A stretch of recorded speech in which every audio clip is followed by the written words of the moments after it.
ധനുമാസം 1 മുതൽ 30 ദിവസവും ഭഗവാന് ദദ്യന്നം നിവേദിക്കുന്ന കേരളത്തിലെ അപൂർവം ക്ഷേത്രങ്ങളിലൊന്നാണ് തൃശൂർ ജില്ലയിൽ പുതുക്കാടിനടുത്ത് നന്ദിയാറിന്റെ തീരത്തുള്ള രാപ്പാൾ ശ്രീകൃഷ്ണപുരം ശ്രീകൃഷ്ണ ക്ഷേത്രം. മറ്റു ക്ഷേത്രങ്ങളിൽ നിന്നും തികച്ചും വിഭിന്നമായി ഭഗവാന്റെ ബാലഭാവത്തിൽ ഇരു കൈകളിലും വെണ്ണയേന്തി നിൽക്കുന്ന ഉണ്ണിക്കണ്ണന്റെ ചാതുര്യമാർന്ന രൂപം ദർശിക്കാവുന്നതാണ്.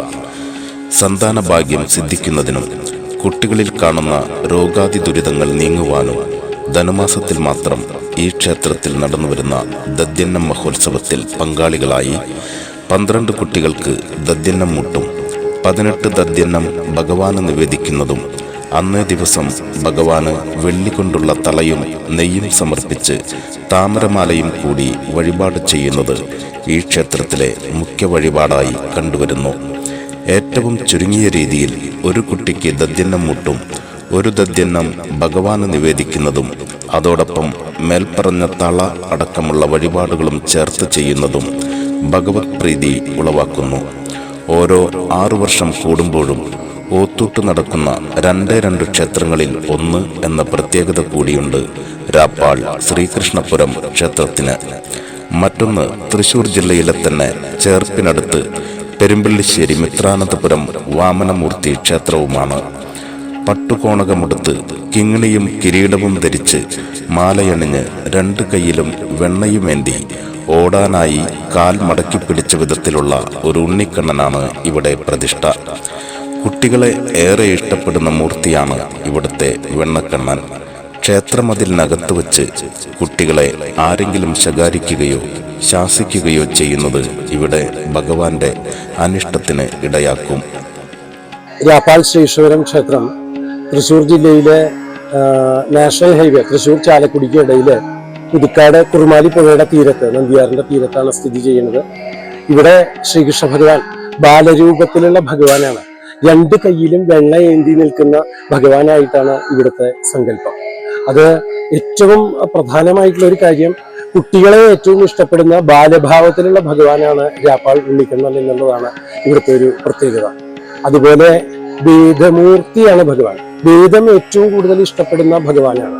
ഇവിടെ ഈ ഭാരതത്തില് തന്നെ ഈ 6 വർഷം കൂടുമ്പോൾ വേദത്തിന്റെ ഒരു ഓത്തുകൊട്ട എന്ന പേരായിട്ടുള്ള ഒരു വേദാലാപന സംഹിത ഇവിടെ നടന്നു വരുന്നുണ്ട്. അത് ഭാരതത്തിൽ തന്നെ 2 ക്ഷേത്രങ്ങളിലും മുടങ്ങാതെ നടന്നു വരുന്നുണ്ട്. ഒന്ന് രാപ്പാൾ ശ്രീകൃഷ്ണപുരം ക്ഷേത്രത്തിലും മറ്റൊന്ന് ചേർപ്പിലും മിത്രാനന്തപുരം വാമനമൂർത്തി ക്ഷേത്രത്തിലും.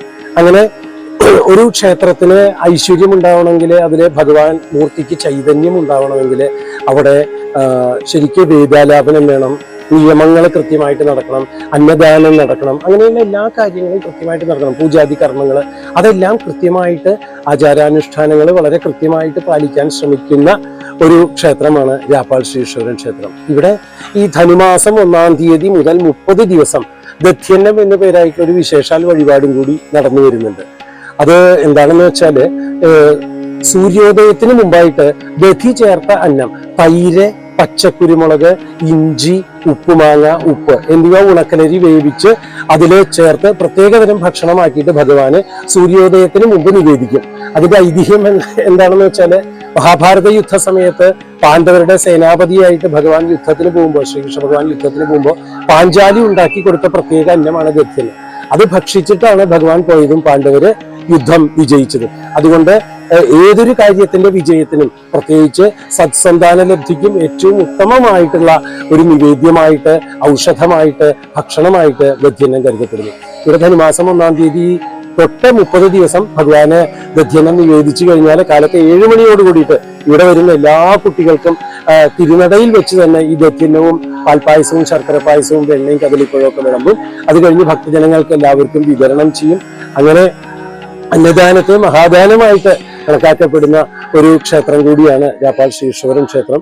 ഞങ്ങൾ 4 ഇല്ലക്കാരാണ് ഇവിടുത്തെ ഊരായ്മക്കാര്. തന്ത്രവും മറ്റും എല്ലാം ഈ 4 ഇല്ലക്കാർക്ക് തന്നെയാണ്.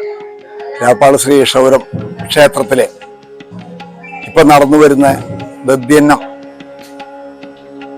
മഹോത്സവം എല്ലാ വർഷവും ധനുമാസം 1 മുതൽ 30 ദിവസം നടന്നു വരുന്നു. ഇതിലെ പ്രത്യേകത സന്താന ലബ്ധിക്ക് വളരെ അഭികാമ്യമായ ഒരു വഴിപാടായിട്ടാണ് കാണപ്പെടുന്നത്.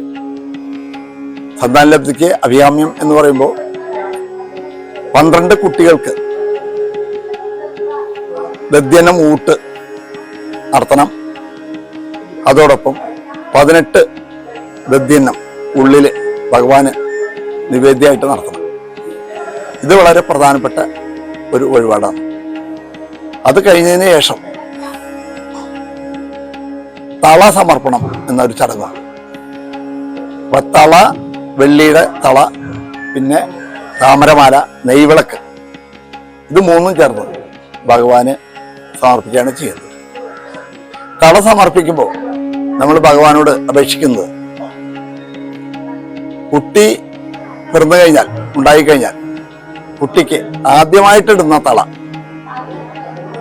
കാലിൽ നിന്ന് ഭഗവത് സന്നിധിയിലെത്തി 1 വർഷത്തിനകം ഊരി ഭഗവാന് സമർപ്പിക്കും. ഇതാണ് ഭഗവാനോട് പ്രാർത്ഥിക്കുന്നത്. ബാലഭാവത്തിലുള്ള ഈ ഭഗവാന് തളയോട് അതിയായ പ്രേമമുണ്ട്. അതുകൊണ്ട് തന്നെ ഒരു തള ലഭിച്ചു കഴിഞ്ഞാൽ ഇനിയും തള ലഭിക്കാനുള്ള ആഗ്രഹത്തിൽ ഭഗവാൻ പെട്ടെന്ന് തന്നെ അനുഗ്രഹിക്കാറുണ്ട്. ഇവിടെ നിരവധി അനുഭവങ്ങൾ ഇതിനകം ഉണ്ടായിട്ടുമുണ്ട്. 18 ദദ്യന്നം എന്ന് പറയുന്നത് മഹാഭാരത യുദ്ധം നടന്ന കാലഘട്ടത്തിൽ 18 ദിവസമായിരുന്നു യുദ്ധം നടന്നത്.